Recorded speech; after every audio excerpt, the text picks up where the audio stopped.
ఒంగోలు ఇంతలా రచ్చరచ్చ చేస్తారని అసలు ఊహించలా. ఏం జరిగిందో వీడియో ఎండ్ వరకు చూడండి. ఈ అన్న వీళ్ళ ఫ్రెండ్స్ నన్ను కలవడానికి విజయవాడ నుంచి ప్లాన్ చేసుకున్నారు. అక్కడి నుంచి రావడానికి వాళ్ళ ఫ్రెండ్స్ కుదరలేదని చెప్పి ఎన్న ఒక్కడే వచ్చేసాడు. మీ అభిమానానికి థ్యాంక్ యూ సో మచ్. ఈ పిల్లలు అయితే చాలా ఎమోషనల్ అయిపోయారు.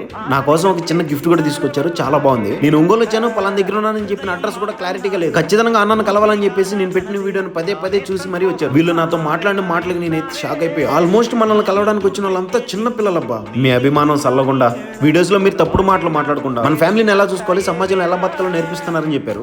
వీళ్ళు ముగ్గురు నన్ను చుండూరు బాదం మిల్క్ ఒంగోలులో చాలా స్పెషల్ అన్న, ఒకసారి ట్రై చేద్దాం అని చెప్పి తీసుకుని వచ్చారు. వీళ్ళతో పాటు ఒంగోలు మొత్తం ఒక రౌండ్ వేసా. అంబేద్కర్ భవనం దగ్గర నుంచి లోపలికి తీసుకుని వెళ్ళారు. గుట్టపైన వెంకటేశ్వర స్వామి గుడి అండ్ చర్చి చూసుకుని కొంచెం ముందుకెళ్ళి చూస్తే ఉందబ్బా వ్యూ పాయింట్ ఎక్సలెంట్ గా ఉంది. అసలు ఒంగోలు మొత్తం అట్లా కళ్ళకి కనిపించేస్తుంది. అక్కడంతా తిరుక్కొచ్చేంత వరకు నా కోసం వెయిట్ చేశారు వీళ్ళు. ఈ రోజు ఒంగోలు నుంచి కోటరికి వెళ్ళిపోతున్నా. నన్ను కలవడానికి వచ్చిన వాళ్ళకి, నన్ను ఒంగోలు నుంచి సపోర్ట్ చేస్తున్న ప్రతి ఒక్కరికి థ్యాంక్ యూ సో మచ్. వీడియోలో చాలా మందిని చూపించలేకపోయా, ఐఎమ్ రియల్లీ సారీ. ప్లీజ్ వీడియోలో అందరూ కామెంట్ చేసి లైక్ చేసి సబ్స్క్రైబ్ చేయండి. ఉంటా, బాయ్.